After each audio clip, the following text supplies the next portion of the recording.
and nobody listens to the show anyway, so you don't have to worry about it. It's all going to be private. There's like maybe 5 people who will listen to this. And do you think they're mostly fitness folks or no? Like, No. Are they like your adventure racers and that kind of thing? No, and also another no.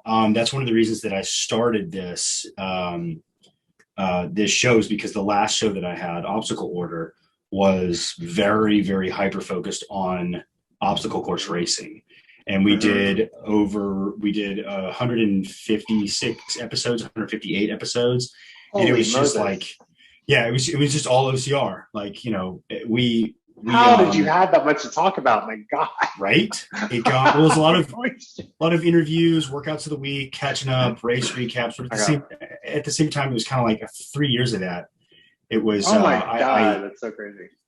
I appreciated the experience, and my business partner, Eli, who you know, who's way more dialed in than me on this. You know, I'm just like the kind of guy.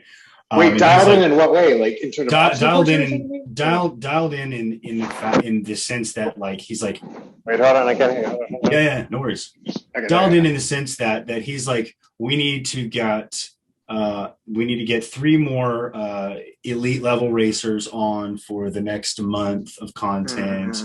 Like I could go out and get sponsors and talk to people and be like, hey, here's why we're awesome and why you should want to be, you know, like we had like Mary's Gone Crackers was like one of our sponsors. And basically I just called them up and I'm like, hey, I'm Phil and here's our cool show. And they thought it was hilarious. And they're like, yeah, we'll give you some free crackers. And you know.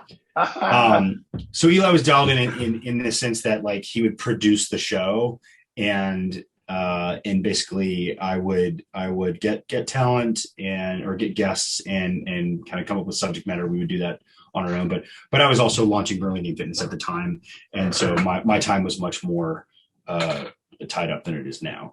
So we got sick of doing that. We shut it down in 17 or 18, and then a few months ago I was kind of like, I'm going to do my own thing, and I'm going to release whenever I want to, because that was another thing with deadlines. I was like, oh, I got to get somebody on for this week. Like, I don't want to do that this week. So now I just do things. Awesome. And I should say that to go back to your original question, what my goal is for our conversation, Billy, is that I was basically looking around, and I know that this resonates with you as well. I was looking around and I'm thinking of like the clients that I am fortunate enough to be able to work with, and the people that I just kind of brush shoulders with just in my orbit. They're really interesting people. And I mean, we have, I believe in free will.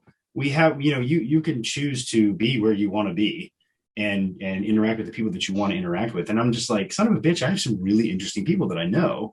Like, I want to share that with whoever wants to listen. And so that's why we're here, basically. And it's just interesting conversations with people who I think are interesting. And if other people agree with me, great. If not, then swipe left. Or right. I don't know. Exactly. I don't know which is yes and which is no. I was married before all that happened. So like my thing is like I'm a jabber. I'll go on forever, but like I would love to hear you tell me who you are. And who are you? What do you do? And why do I think you're so cool, Billy? Are you ready? And we'll kick into it now. Yeah, why not? Okay, cool. That's perfect. I mean, I think the majority of my history, my goal has always been to do something that I really felt fulfilled with and loved doing every single day of my life. And I started on a road out of college as a statistics major because I was good at math and it came easily, but it was not really what I wanted to do, but it seemed like the right thing to do. And honestly, my mom was like, you got to do it.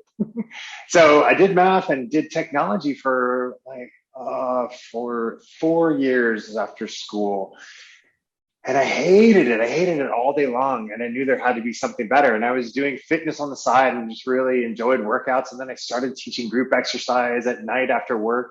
And honestly, I took this self-assessment class. I was so unhappy at work all day. And I took this course. It was like a 6-week course. And at the end of it, you do this presentation of where were your skills, where were your strengths, where were your like passions.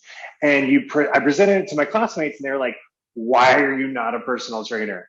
And so I immediately just started taking my certification course and like went right into trying to head into a totally new direction with fitness. So became a personal trainer. Let me stop you real quick because I had to switch networks real fast because my old Wi-Fi was unstable, and I just switched to something that didn't have you kind of clicking around and doing that. So you were at your mother said, "Hey, go into stat, go into math," and you were like, "Okay, Mom, I love you, I trust you, I'm going to do this." And then it was more like, "Okay, Mom, I'm scared not to do what you say." My mom is a very powerful, two sides of the same coin, you know. Exactly. But and you're paying for school. So you were. Oh, there you go. All right, it's just like it's my money. You do what I say, and then you can go mess around on your own. Oh my God. So you were taking the math route, and then you were teaching group fitness at night. Yeah, so I would work like the 9 to 5. And then at night, I started teaching. It was back in the day of step aerobics. So my first like dipping my toe into the fitness industry was step aerobics. And I loved it. It was like you're just leading this concert. I would have these groups of like 70 people in class, and it was so much fun.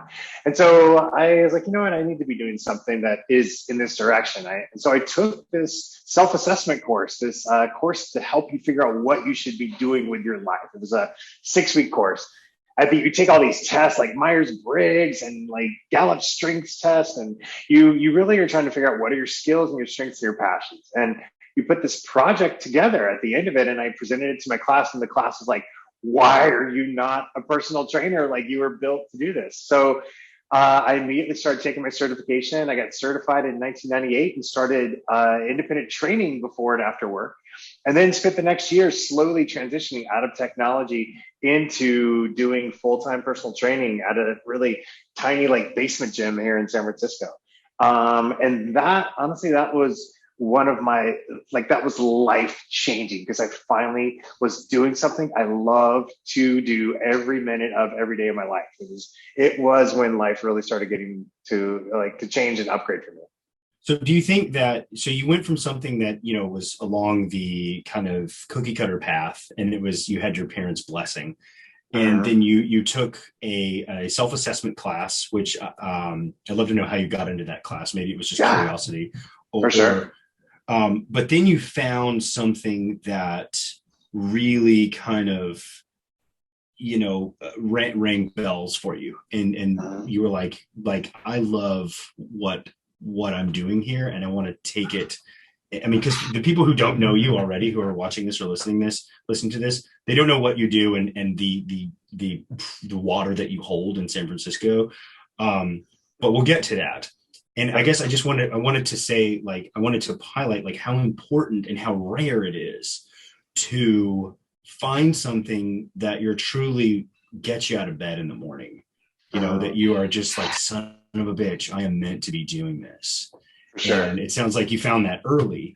And so I'll just leave it there. But how did you get into the self-assessment course? Were you just like, I need to make a change, or? Yeah, and you know what? I went to a couple of different career counselors, honestly. And back then, I mean, this is way before like social media and stuff. So I don't even remember how I found them, but they recommended this course. It was a 6-week course in downtown San Francisco. It was like a night course. And I have to admit, I think it would be one of those things you would just kind of search for, like career counseling or self-assessment course, and really look and see what's out there now. My God, there must be limitless virtual options now. But yeah, it really just gave me, it helped just kind of funnel all the things I already had in my head into that report that I built. And that report gave me the confidence, and my classmates, to step out of the box. And as you said, I could not feel more blessed and lucky and fortunate, and any other word that sounds like that, for being able to say that I get out of bed and do something I love to do every day, and that I get to kind of call my own shots. And that, for anyone who doesn't have that, I honestly feel like it's almost my responsibility to help people find that. Like that's been part of my like journey and my kind of calling as well, is how can I help people find their happiest life? And originally that was through fitness. Now I'm actually, as you mentioned, now I'm actually a little bit more on the business coaching side as well, and helping people find a work life that really is successful and works for them. But I feel like I've always said on my grave, on the last day of my life, I wanted to say Billy Polsen help people find their ideal lives. Like that's what I feel like my calling is, honestly. I couldn't agree. I mean, having gone through several of your iterations of your offerings, and having been, I guess I've known you for 10 years now, something Well, like at least, that. right? Yeah. And and seeing, first I mentioned, I was like, oh, I'll let you tell your story, but I'm like, holy shit, this is the pinnacle of wow of fitness. And then seeing where you've shifted to, I guess, is the business movement your professional iteration of your services. Yep. That's one thing that I drew from heavily for several years, and then the world shut down for 2 years, and then now we're kind of like creeping back out like the groundhog. Like, is it okay? Maybe not. So when you're okay, so I don't want to prime your answer here, but I think I know the answer. Like, you're a trainer and you're like, hey, Mom, I don't want to do what you said I should do. I'm going into fitness.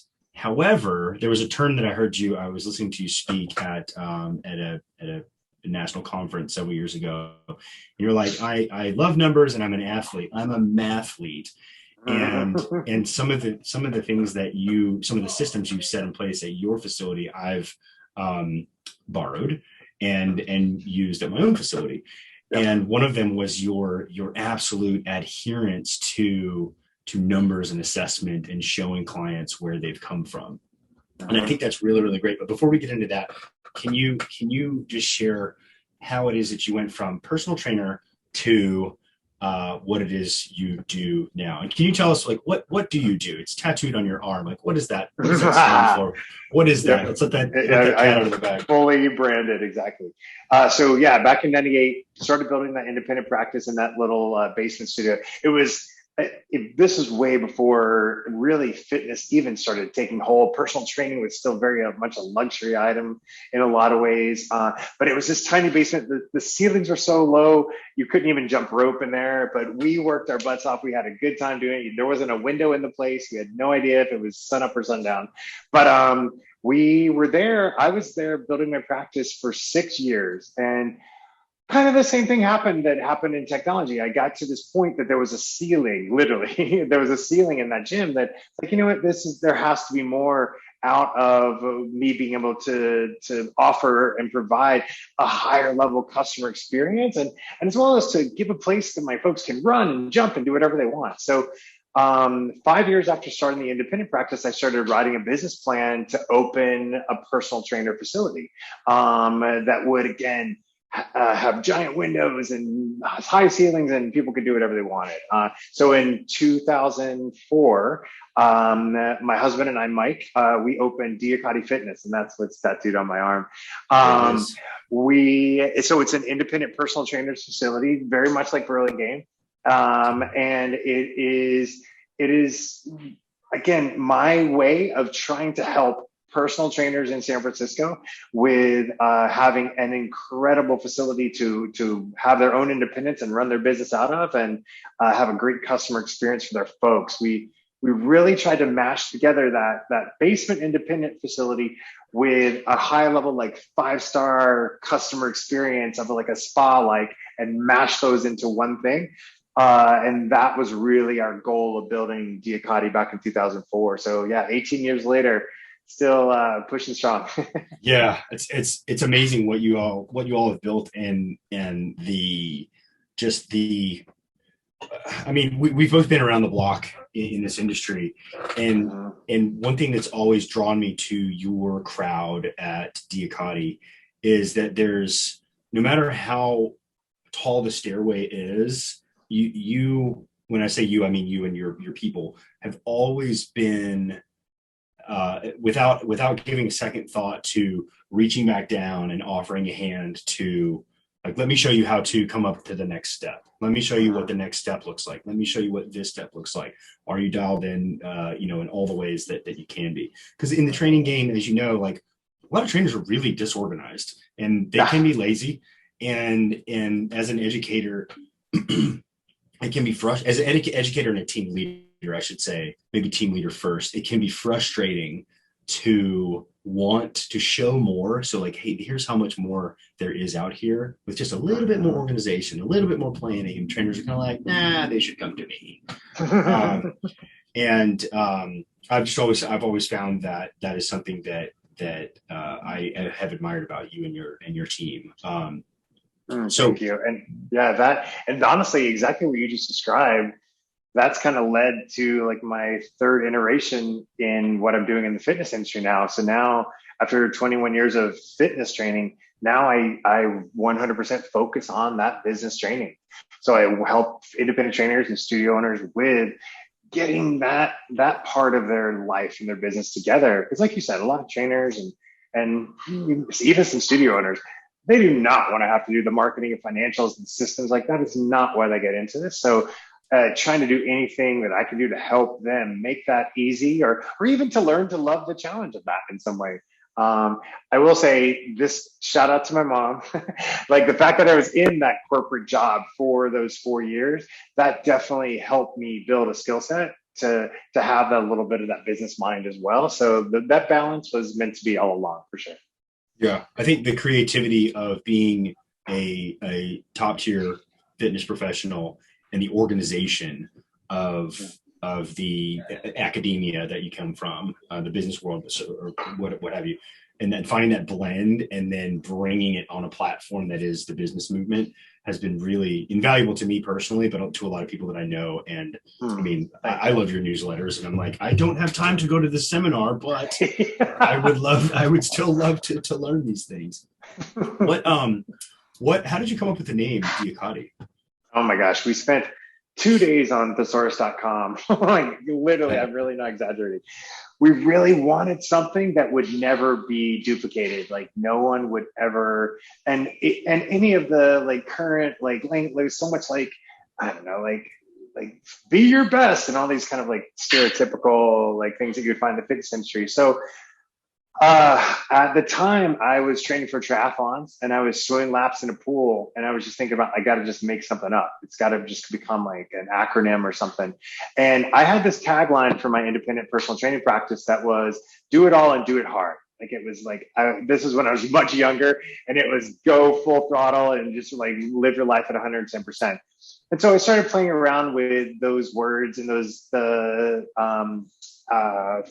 consonants the first letter in those, and started playing around with the acronym of that. And in the middle of swimming laps in a pool, I came up with do it all, kick ass doing it. And that was what DIAKADI is an acronym for. And it just literally just came to me. I was swimming with one of my teammates, Shelby, and I got to the end of the row and I was like, DIAKADI, it's going to be called DIAKADI. And I just knew it. Don't you love those, like, those Harajuku moments where you're just like, you've been turning it over and over and over, and then you kind of relax into it, and it's boom, it just hits you. Yeah. Oh my gosh. And yeah, and it was also kind of how it was a philosophy for my life. I love to just adventure and experience everything I can possibly experience. And so, yeah, it built it into more than just a gym. It was a lifestyle. And yeah, it's really stood, it's the test of time of really how we kind of where our hearts are for the gym, for sure. It's one of the reasons that, I mean, you guys have been, how many times have you been nominated and won personal training gym of the year now? Like 10, 12? I'm so proud to say, like, either best trainers or best gym, 16 of our 18 years. We just got another one for 2022. So I cannot take credit for that. That is, as you said, that is 100% our community of trainers that are just never ending of their push for excellence. And I'm so proud to be able to say that, for sure. Thanks for saying.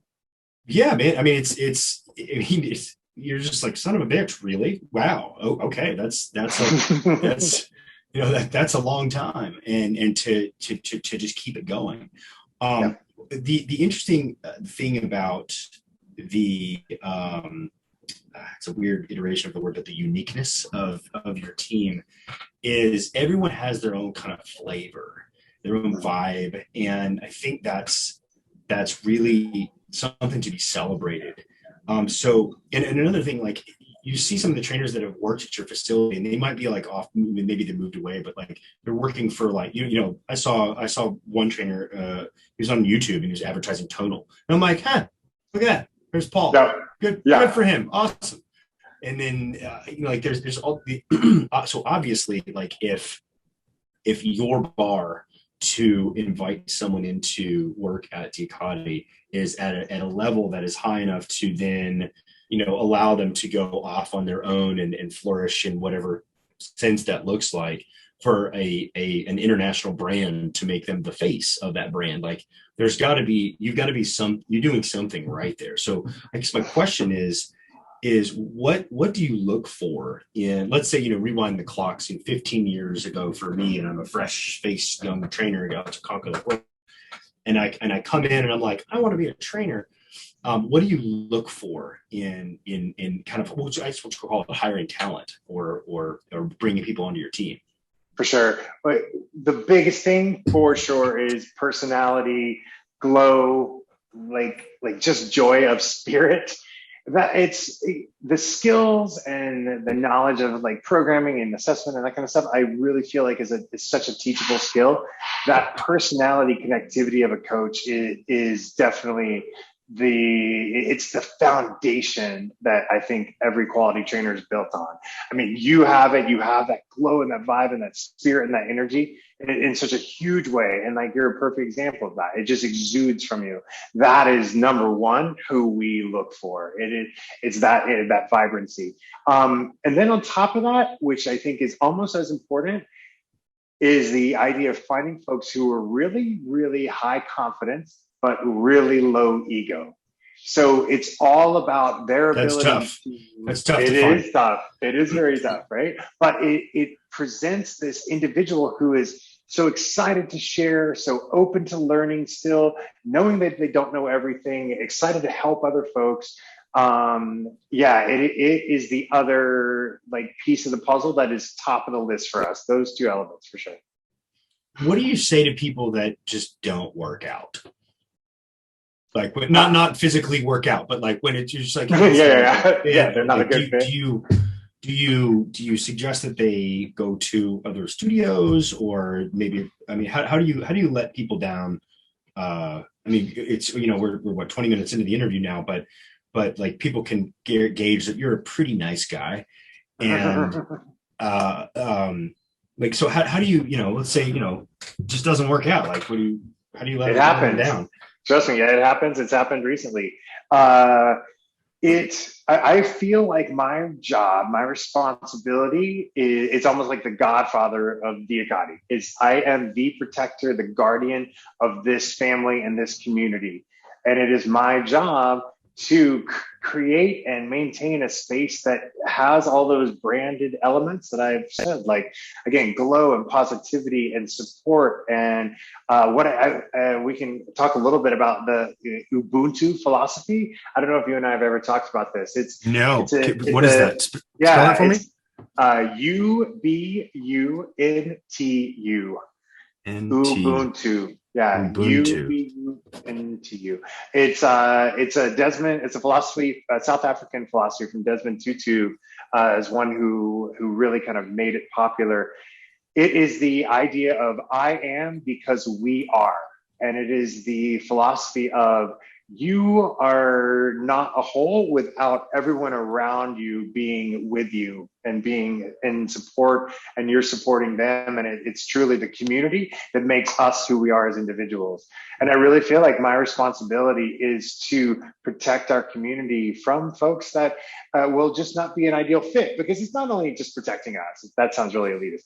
It's really trying to make sure that they will be happy here as well, because if they are not in those philosophies, it will not be a good mash, and it will really just not blend well with our coaches, with our community. So I have no problem with just letting folks know, like, look, it's just not an ideal fit for us, but I recommend trying, and I will always give them other options. And I recommend Mm. trying those and seeing if they're a better fit for you. But yeah, like literally within the past year of this time when we needed trainers more than anything in the world, there are definitely trainers who walked in and I was like, it's just not going to be an ideal fit for us. And I wish you all the best, but it just doesn't work. Go kick it down the road to Burlingame Fitness and see if they'll take it. I don't send them your way. I promise. Thank you for I that. send out. I appreciate that. Go. Well, you've got a massive facility right next door that is what, Fit SF, right? And Yep. Is that more of a big box gym, or I mean, because they have trainers there too, right? Yeah, it's interesting. Most of the trainers at Fitness SF are staff trainers.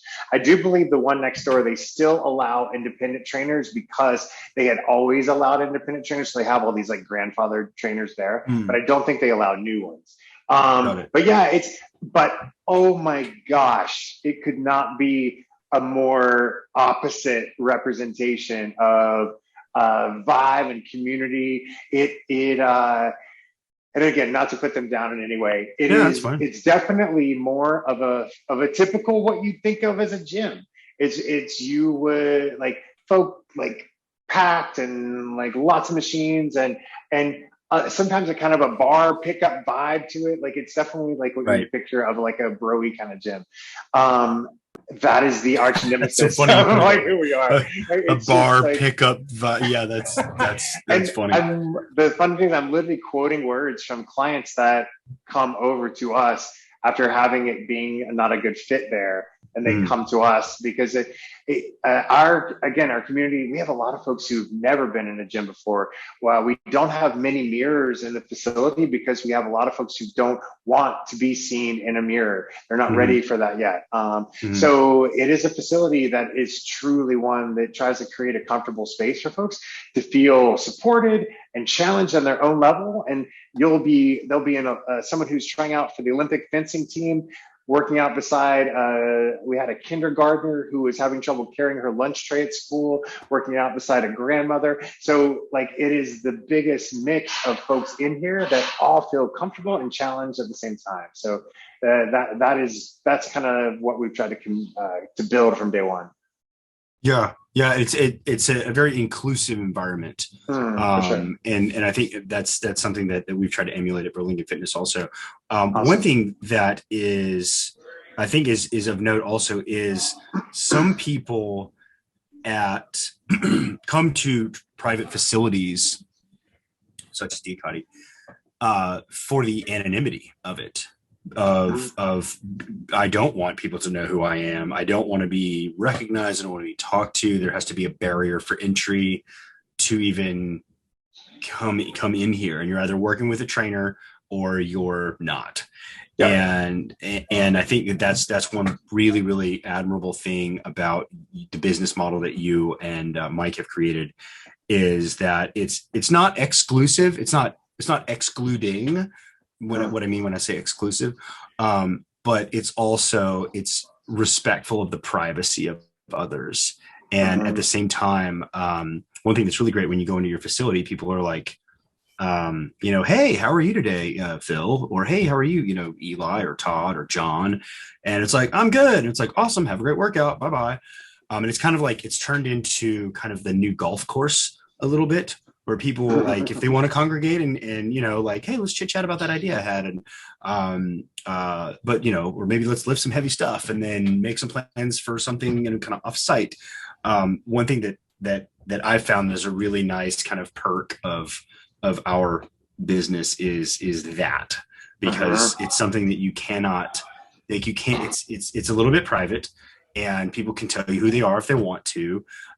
It's not open to the public in a sense that you can just sign up for like $24.99 membership and we're just going to make a bunch of money off you and put you on a stair mill and hope you actually don't come in, because that's and then make it a pain in the ass to cancel if you soulless. Want to. Oh my gosh, for sure. Soulless is a great way to put it.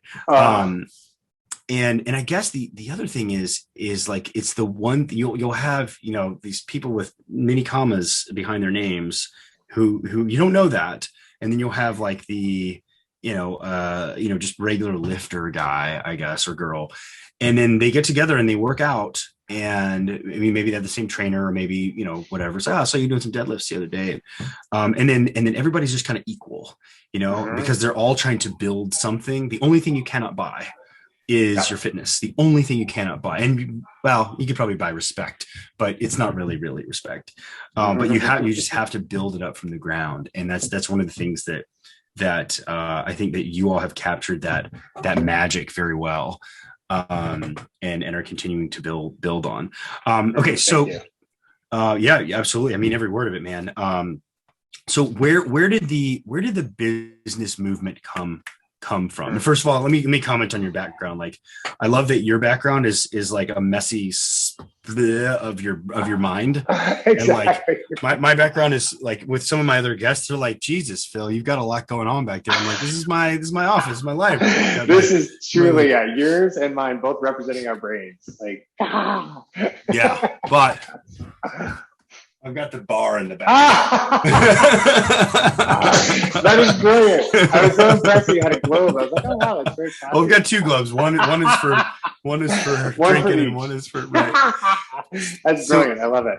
So what's going on behind you there? Before we get into you got website, you got Mind Body. Well, it's a perfect mix in. So this is from a meeting with one of my business movement clients. So this was planning out their marketing strategy. They're just opening a new studio in Chicago. So this was during a meeting. It was our whiteboard work that we did during a virtual meeting. So yeah, for the business movement. Oh, go ahead. Sorry. No, that's it. I was just curious. Yeah, I didn't know. That's exactly what it is. Here. Yeah, it's it's a studio that has a spin studio, and they have a TRX studio, and they're opening a yoga studio. So it was a total brainstorm for that.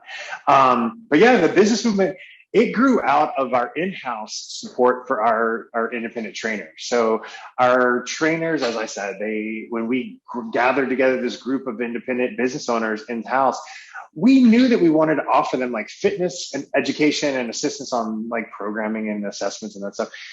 What we did not realize is that we really had to help them with building their business skills in order to keep them in front of the game and to keep us on top in terms of setting the bar. So we started doing all these in-house courses on systems development and building online forums and building websites and doing marketing and social media strategy.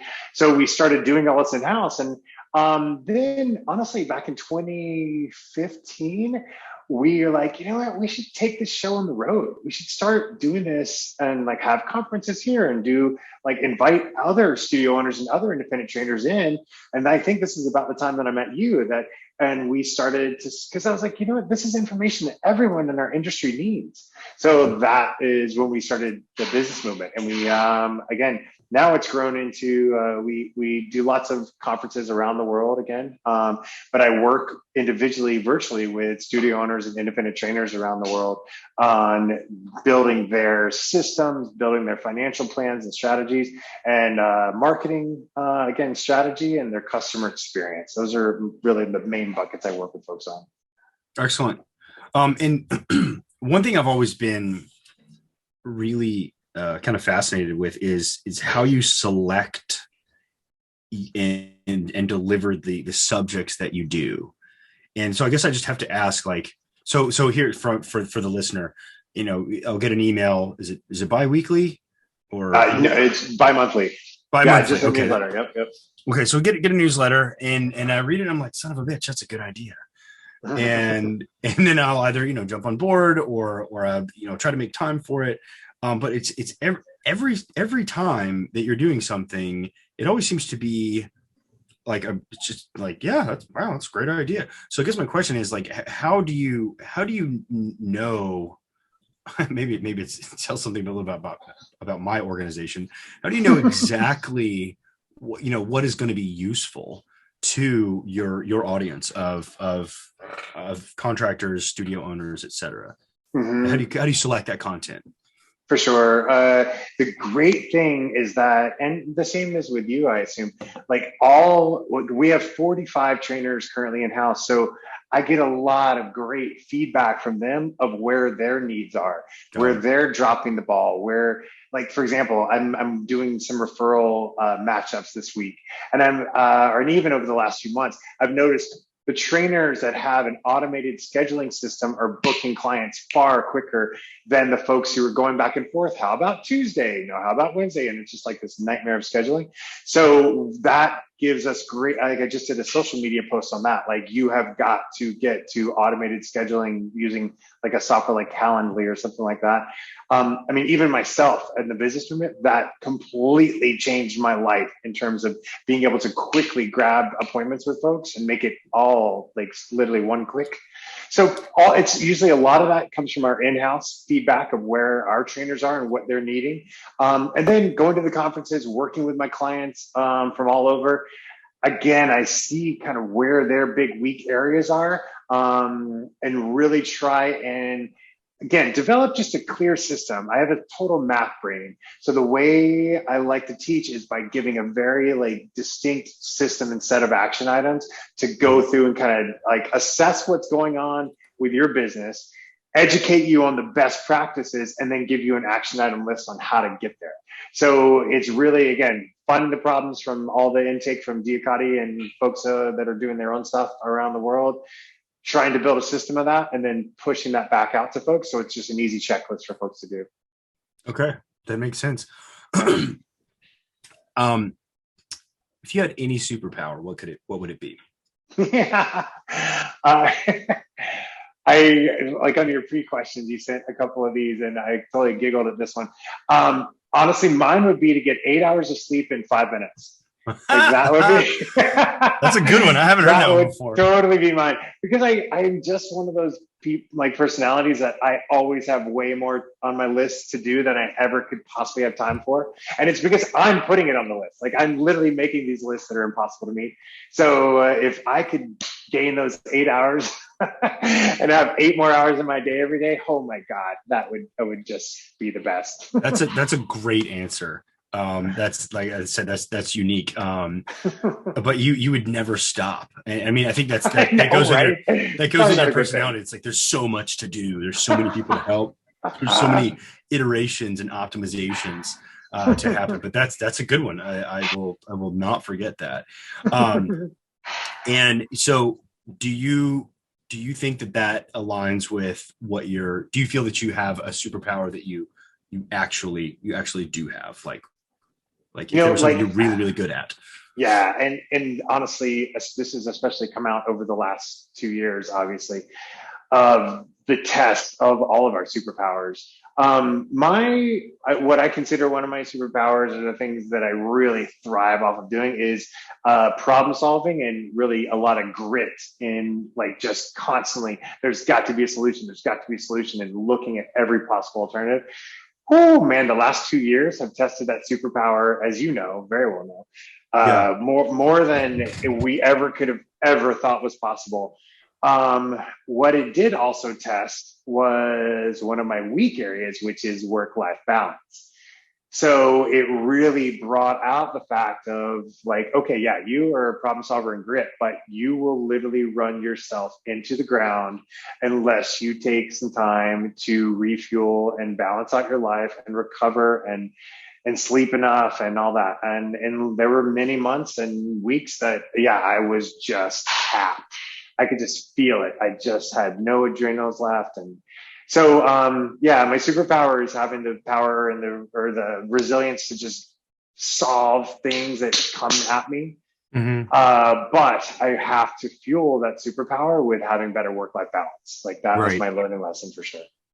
And do you think that you accomplished it?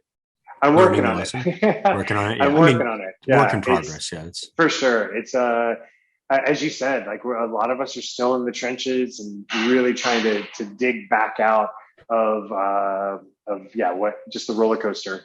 So yeah, it's a constant, like, daily idea in my mind, and it's something I still struggle with, but I'm always trying to find like at least one teeny little step forward with it, one little piece every week or every day that will get me a little closer to it. But it's a constant challenge for sure. Yeah, for sure. Okay. Thank you for sharing that. That's the humility in that is not something that many people can like, oh, sure, here's my weakness. For sure. Was there ever a time that you were on the wrong path? Other than that technology, well, and again, I hate to even say this wrong path because the skills I gained from it were invaluable in what I'm doing today. But it was just not. It was a path where I wasn't happy every day. I will give you an example of where I did recently have an option of heading down two different paths, and I knew what felt like the wrong one, and it went against the wave completely. And it was the idea of virtual training. When everything shut down and DIAKADI, as you know from Burlingame, DIAKADI was literally, it's like a WeWork. It's based on having a facility to earn your money. And that was literally impossible for 8 months in San Francisco, pretty much. And there were, I mean, our trainers went virtual, and that was a very obvious like step for them. Like the folks who were still different, that was fine. Like that, but as a facility, like my choice was, do I build this giant like virtual hub and kind of head into this non-interactive environment to try and again follow the masses of everyone that are doing that, or do I problem solve, figure out a way to do a facility that will actually be able to keep that going? The virtual direction felt like it would be heading right back into technology for me, and I just repelled it. It was a struggle for several weeks of like, God, I've got to figure something out. Am I not a good business coach? Am I not a good business owner? And it just like spun. And so I stuck with my heart. I was like, I don't want to build some giant computer system again. It's not what I ever want to do again. So what we did was we found an outdoor turf field, and we literally rented another space, even though we were paying rent on a space we weren't even using. But we built an outdoor turf field and gym. And that was my way of choosing a path that felt more right for me. And it brought our community back together in person as quickly as possible. And that's my best example of, that is one of my checks of like, as I said, I do not want to have to get out of bed and do something that I'm not psyched to do every day.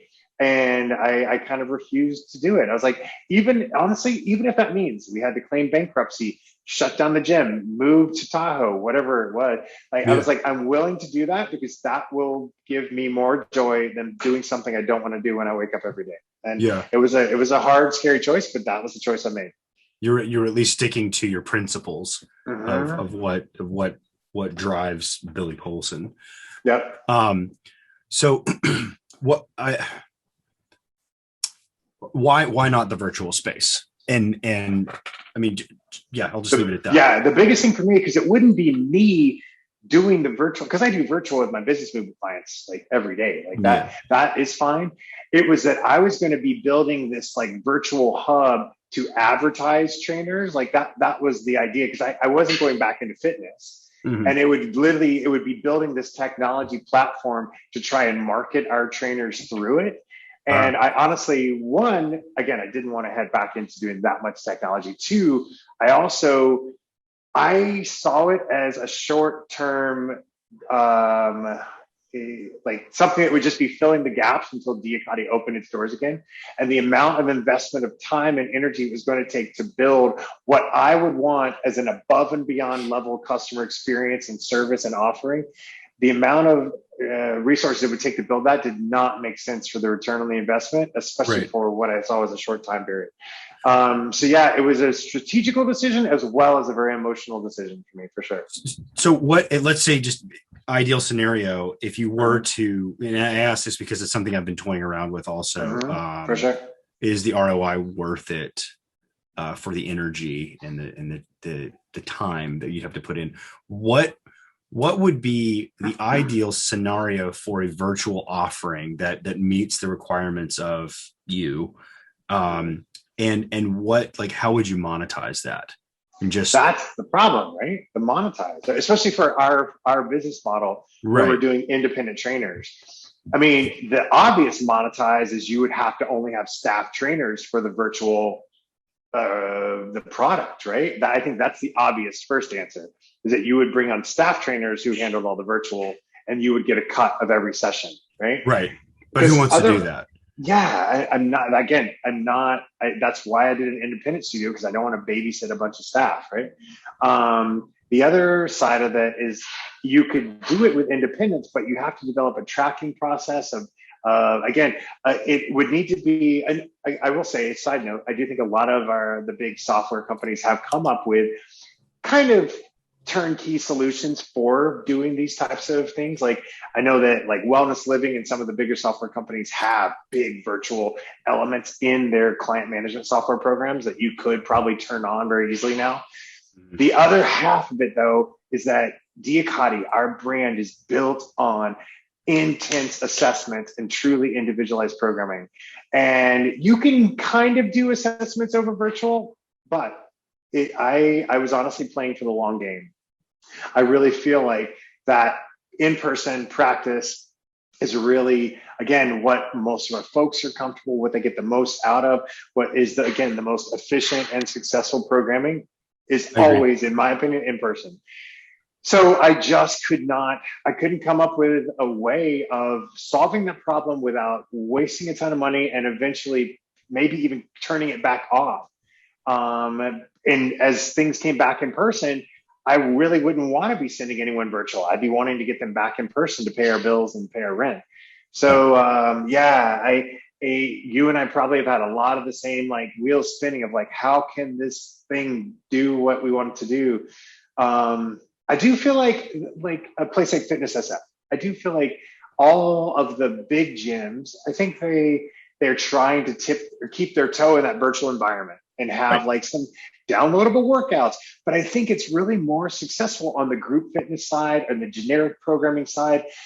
For you and I do that personal training, the individualization, the assessment, it is really not that as successful of a realm, in my opinion. You can get a dime a dozen general workouts, and those are great. But the product that you and I provide, that individual assessment, it's just not a virtual environment ready, I don't think.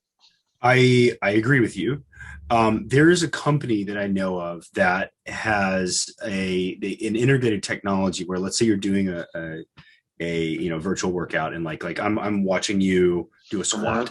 And I don't know if you remember, but maybe like 10 years ago now, PlayStation had a little camera that you'd put on your TV, and you'd have like a dance party, and it's like, oh, you're not doing the dance move perfectly, therefore you don't get the points. Yeah, exactly, right? Yeah. So they've taken that tech, and fast forward 10 years with whatever iteration and advancements, they've taken that tech and they've incorporated it into their app.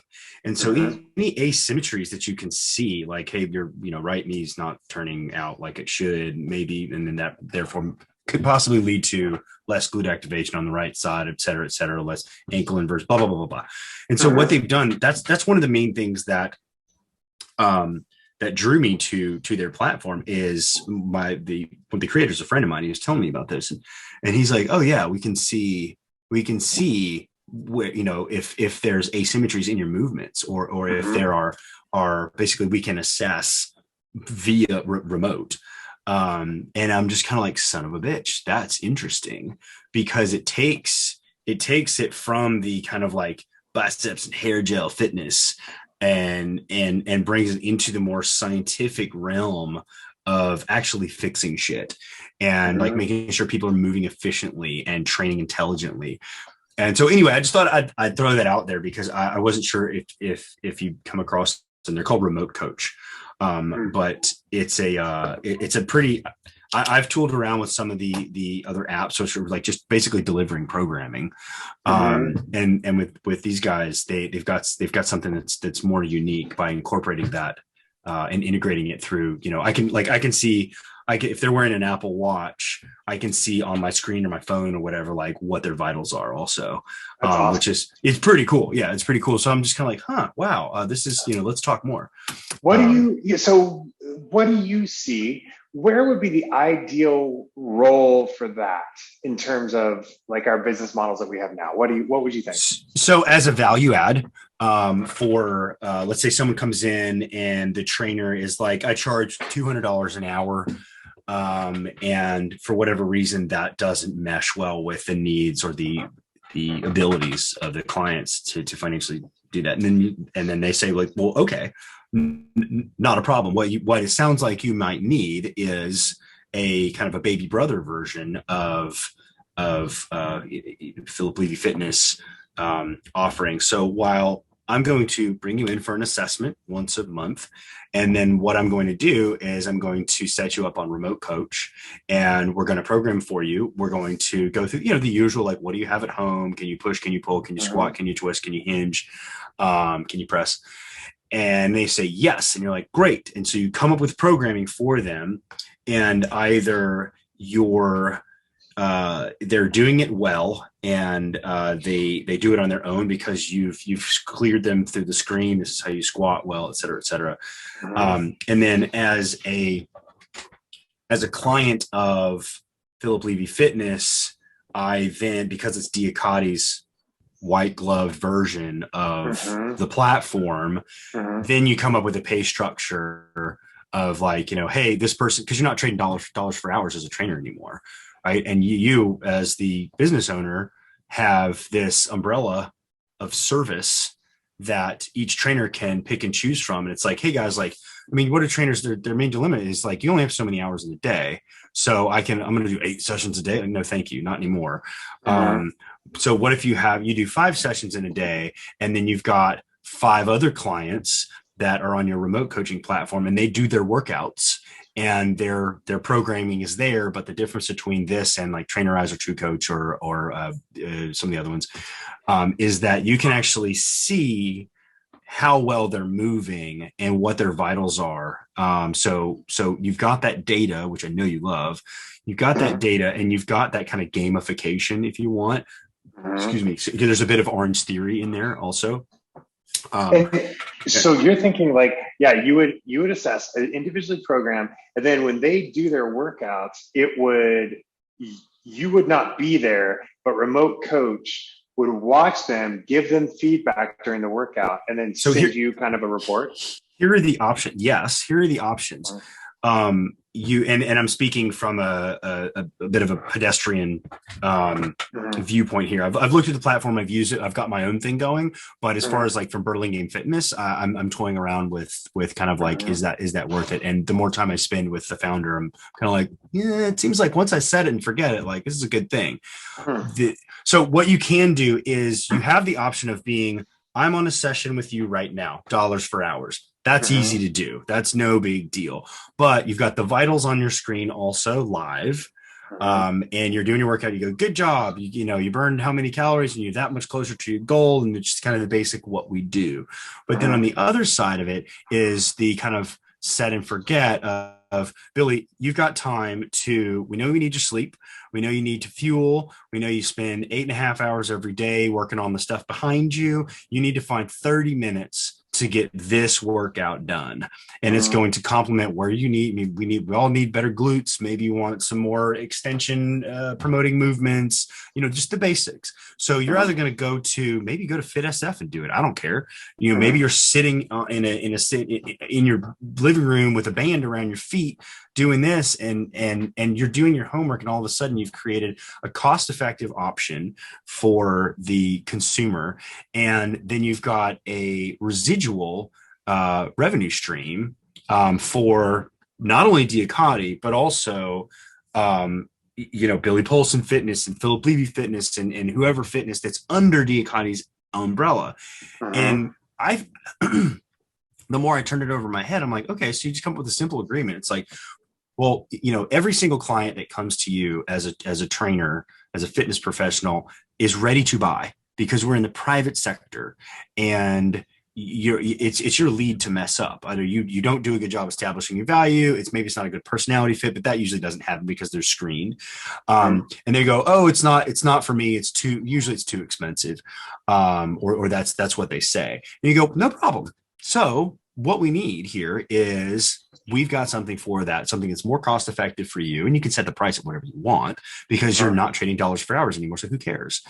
And it's like, cool, I'm going to cut the price in half for you. You're going to download the DIAKADI app, all nice and white gloved and everything. And then from there, I'm going to invite you back in for an assessment, charge what you will for that or don't. And then we're going to get you going on this 12-week program.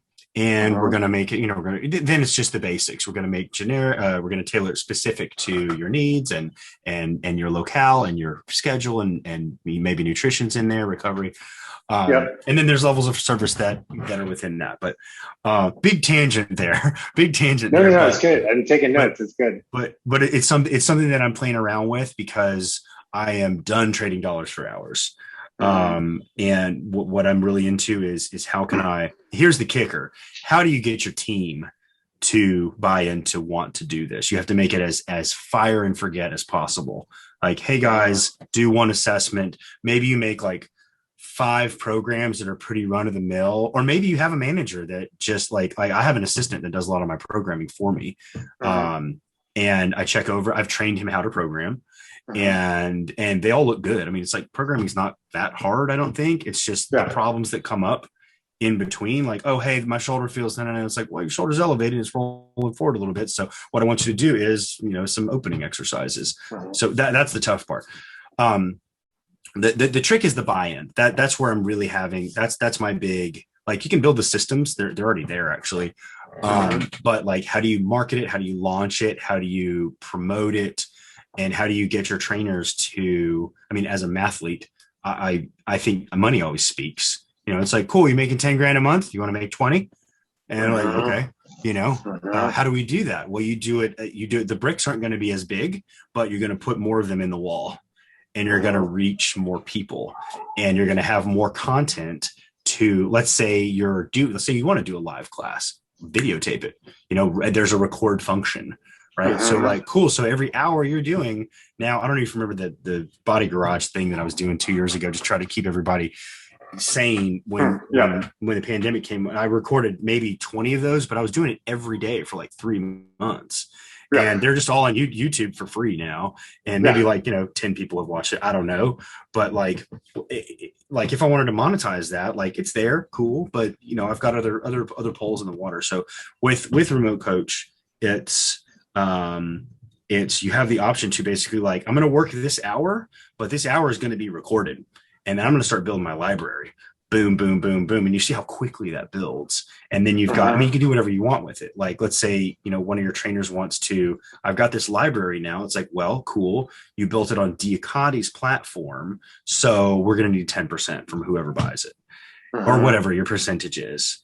And I think that's the big question is like, is it, especially in this age where there are so many options for those pre-recordeds, is our audience also, are they going to want that? Yeah, they don't want to pay the $200 a session, but are they going to be happy with like a virtual at-home kind of design, right? Is it going to be what they'll buy? And if they're not happy with it, then they haven't broken the bank. They now have that knowledge that like, this isn't for me. I need to find another solution. And if it's not for them, then maybe we find a little smallest brother solution. That's just like, maybe you just need to do like fit ! And do like Simon Atta's, fire and forget, like cool videos, but like, they're not really, it's like, all right, 6 weeks to be able doing a full plunge. You're like, no, that's not going to happen. I paid $90 for that program just to see how the platform was going on. And it was great. And I'm like, nobody's doing a full plunge in 6 weeks, man. Like, oh my God. So anyway, it's something we can talk more about if you'd like. Yeah. Let's, so, all right, I want to be respectful of your time. So I want to ask you a few more questions and then we'll jump off here. What is your definition of wealth? What does that mean to you? So I would say I have kind of a dual definition. The first one for sure is based on happiness. Like I feel like just being able to get up and say that you are living your life how you'd like to be living it, that you are able to find happiness and fulfillment in your daily, that is wealth for sure. I will say 100% transparently, the other side of it, I mean, I live in San Francisco, one of the most expensive cities in the city, or cities in the world. And wealth also has to have a monetary value to it as well in order to survive as a business owner, in order to survive as literally a person living in the city. So it's both of those, I think, have to almost kind of come together in a way that you literally can sustain what you're wanting to do in your life every day. Excuse me. But at the same time, if you're just rich and not happy, then I think you're pretty dang poor. So I think the mashup of those two is really how I would define wealth and success, probably kind of jointly together. How about health? What does health mean to you? What does it mean to be healthy? Oh. Loaded question, isn't it? Yeah. Yeah, especially coming after the last 2 years, right? Again, I'm going to throw the happiness side into it because I think that's kind of sprinkled into, again, your health is so tied to your emotional and kind of your mental state of mind for sure. I mean, I'll be transparent. Like as I mentioned, there were definitely some times during this past year when my health was not my priority. So I know for sure that your health is literally how you're treating your body. Are you giving it what it needs? Are you giving it the right fuel, the right rest? Are you balanced? The times that I did not prioritize my health, and those times still come on a daily basis sometimes. My health is the sustainability of living your life. You have to prioritize that. If you really want to be able to continue doing what you're doing and be functional and have energy and have creative like mindsets and without taking care of your health and your food and your movement and making sure that you are prioritizing that, it is something that it's unsustainable. So health to me is a combination of, again, mental state, but also physical well-being for sure. What's your ideal life? What's that look like? Definitely that idea of waking up happy every day. I will say the next thing that comes to mind is coming back into a better balance. The last 2 years have definitely thrown off my work-life balance ratio of trying to fight back to a place where we all were before, and also realizing at the same time that maybe it's going to be a different place, but yeah, fighting to come back to what feels like, again, an equilibrium of life and work.